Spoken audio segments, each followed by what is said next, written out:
नमस्कार दोस्तों, मां Varsha Bajaj blessing team Indore मां आहियां।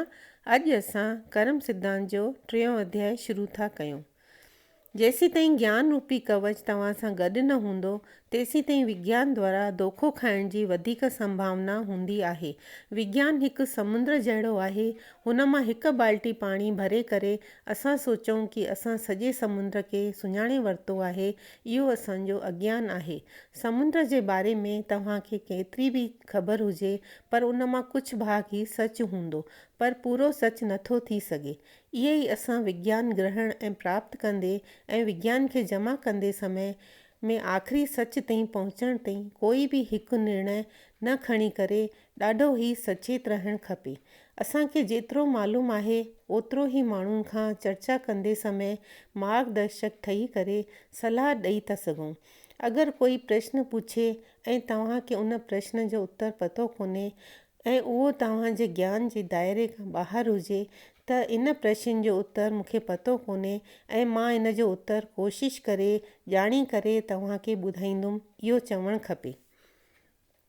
हर हिकु आत्मा खे ख़ुदि जे अंधविश्वास ऐं पुराणी मान्यताउनि मां ख़ुदि खे ई कढणो पवंदो।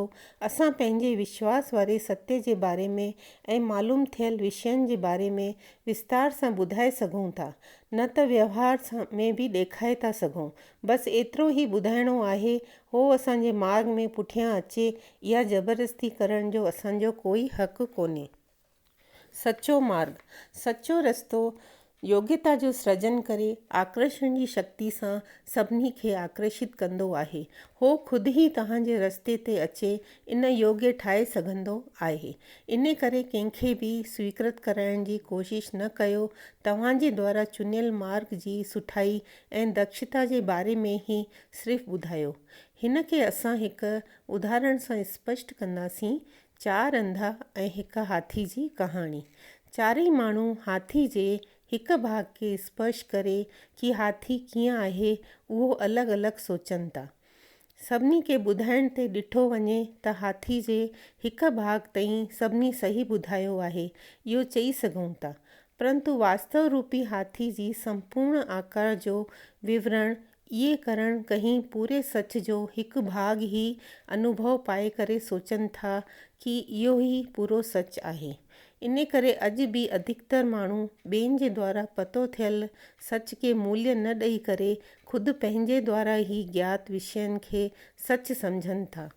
संपूर्ण सच खे सुञाणण जे लाइ विस्तृत रूप सां सोचणु ऐं सम्झणु ज़रूरी आहे। जेसी ताईं ॿियो कंहिंजो ॿुधायल ज्ञान या सच खे पाण अनुभव न करे तेसी ताईं उनखे गिनती में न वठे ऐं त्याग बि न करे। छा तव्हां सोचियो था कि असां सत्य कर्मनि खां ॾाढो परे अची विया आहियूं? न, मथे चयल सॼा विषय सत्य कर्मनि जे अंदरि ई आहिनि। पंहिंजे पाण खे सुञाणण ऐं साधना करण ऐं आख़िरी सच जे बारे में ज़्यादा से ज़्यादा ज्ञान वठणु, विज्ञान ऐं ज्ञान जो सही उपयोग करणु, हे सभु सत्य कर्मनि जा ई भाग आहिनि।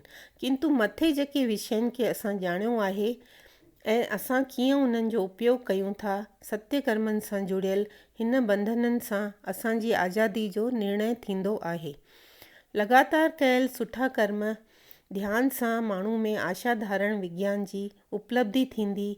हिन विज्ञान जो सही उपयोग न कयो वेंदो ऐं हो अनजाने में ई अलॻि मार्ग जी तरफ़ खिचिजी वेंदो। आत्मा खे हिकु ग़लति रस्तो मिलंदो।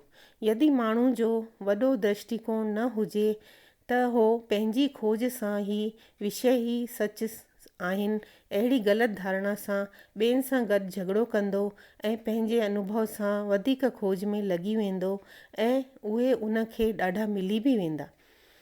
ईअं करे हो माण्हू ॾाढो समय ऐं शक्ति बेकार में गंवाए छॾंदो। इन खां अलावा हो पंहिंजे खोजियल विषयनि खे बिना रुके ॿियनि खे बांटण में ॾाढो आनंद अनुभव कंदो।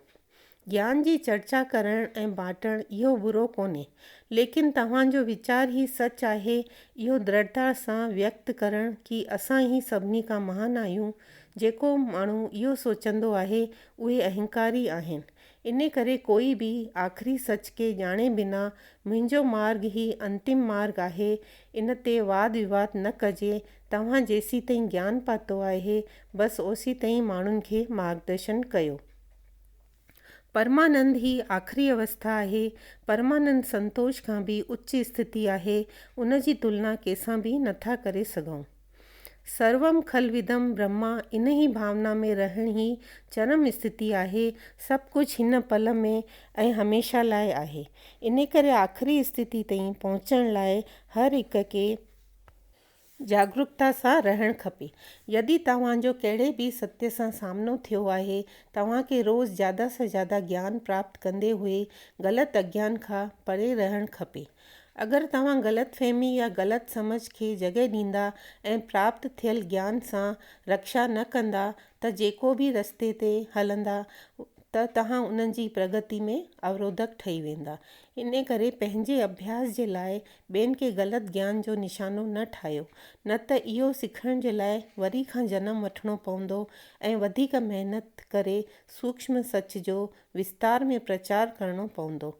पिछले जन्मनि में तव्हांजे द्वारा कुझु माण्हुनि खे ग़लति वीचार या ज्ञान सां हिन जन्म में पहाड़ वांगुरु वधण जे करे हिन जन्म में हुननि जो अज्ञान दूर करण जे लाइ ॾाढी महिनत करणी पवंदी। जेतिरनि माण्हुनि खे मन में हिकु ग़लति समझ बीज रूप में बोई आहे, उन जी उनखां कई गुना वधीक उन्हनि जी शंका खे दूर न कंदव, तेसी ताईं कर्म चक्र तव्हांखे न छॾंदो। इन करे हमेशह सच ई ॻाल्हाइणु खपे। तव्हां हिकु ॻाल्हि खे भली प्रकार सम्झी वठो कि सच खे काल्पनिकता सां जोड़ण सां तव्हां पंहिंजे पाण खे बि धोखो था ॾियो।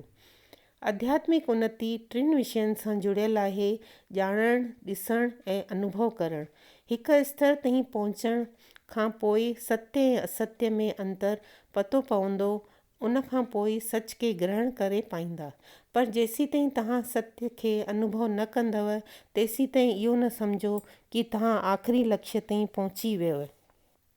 तव्हां जेको बि सिखियो आहे उहो ॿियनि खे ज़रूरु ॿुधायो, लेकिन कॾहिं बि वाद विवाद में न पओ, छो कि सभिनी जो अनुभव अलॻि थींदो आहे।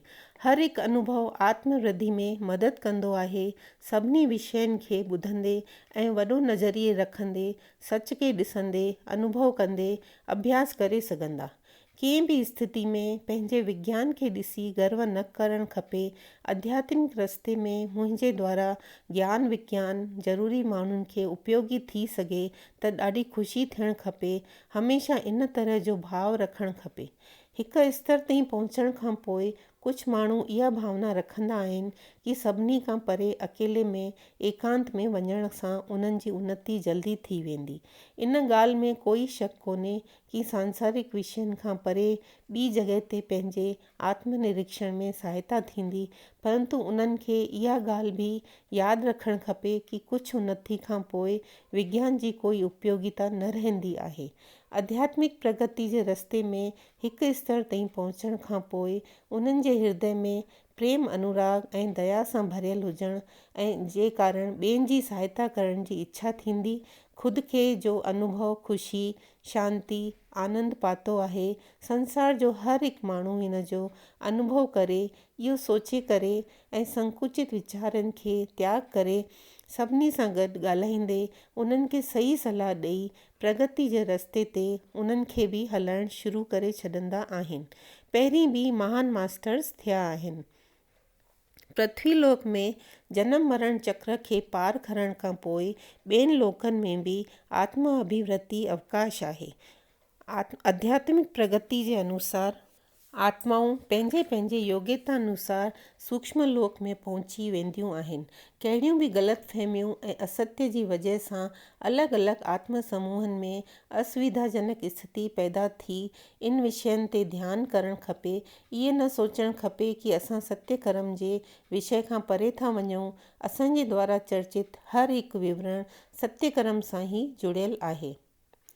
दोस्तों, अॼु बस एतिरो ही। बाक़ी अगले ऑडियो में। धन्यवाद।